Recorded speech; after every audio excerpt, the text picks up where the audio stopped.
Le gouvernement prépare un plan social contre 145 000 AESH, les accompagnants d'élèves en situation de handicap, et laisse à l'abandon les élèves handicapés. Nous revenons dans le dernier numéro de la Tribune des Travailleurs sur cette situation. Il faut savoir que les AESH, qui s'occupent quotidiennement des élèves en situation de handicap, ont un contrat de travail qui enregistre la liste des écoles et des établissements dans lesquels ils sont susceptibles d'intervenir.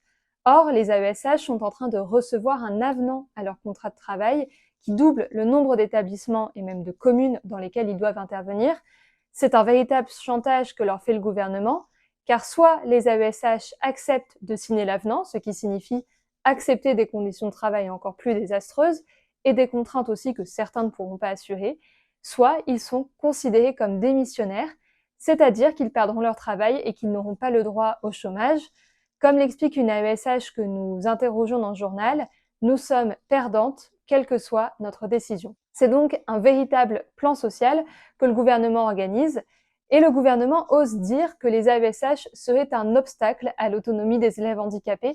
Il parle même d'une inefficacité de l'accompagnement humain individuel sur les apprentissages, alors même qu'aujourd'hui, des élèves en situation de handicap sont déjà livrés à eux-mêmes, car il manque partout des AESH, ou alors parce qu'ils n'ont pas eu accès à des établissements spécialisés. C'est le gouvernement qui est responsable de cette situation, car c'est lui qui coupe toujours plus dans les moyens des services publics, les moyens de la sécurité sociale. Et pendant ce temps-là, eh bien, l'argent continue de couler à flot pour la guerre. Le 19 mai, l'Assemblée nationale avait adopté 36 milliards en plus pour la loi de programmation militaire, dans un consensus général, notamment, comme nous l'avions expliqué dans nos précédents numéros, avec l'amendement du groupe LFI pour ajouter 5,8 milliards de plus à l'augmentation du budget militaire. Et c'est maintenant au tour du Sénat qui, le 27 mai, a décidé d'ajouter 14 milliards d'euros aux 36 milliards déjà existants. Cette augmentation, elle a été présentée par une commission composée de sénateurs de LR et du PS et amendée par d'autres sénateurs.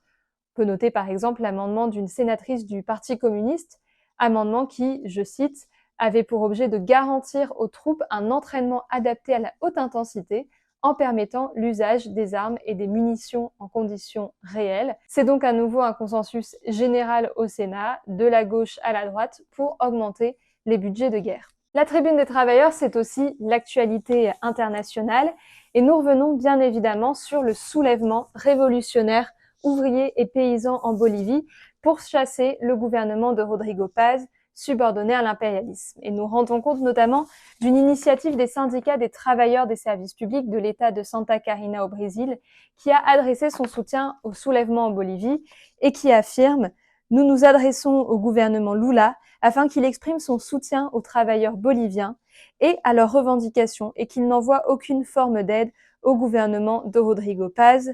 De même, nous exigeons qu'une aide soit envoyée au peuple cubain, victime d'un embargo énergétique imposé par l'impérialisme. » En France, le 8e congrès du Parti des travailleurs a adopté un salut au soulèvement révolutionnaire des ouvriers et des paysans de Bolivie. Voilà quelques-uns des éléments que vous pourrez retrouver dans ce numéro de la Tribune des travailleurs.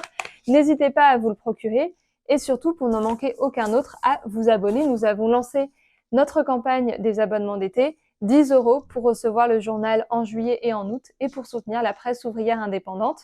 Et si vous êtes déjà abonné, n'oubliez pas de vous inscrire pour participer au meeting du Comité international contre la guerre et l'exploitation, meeting à l'appel de militants de 48 pays du monde entier, qui aura lieu le dimanche 8 novembre prochain à Paris. À la semaine prochaine.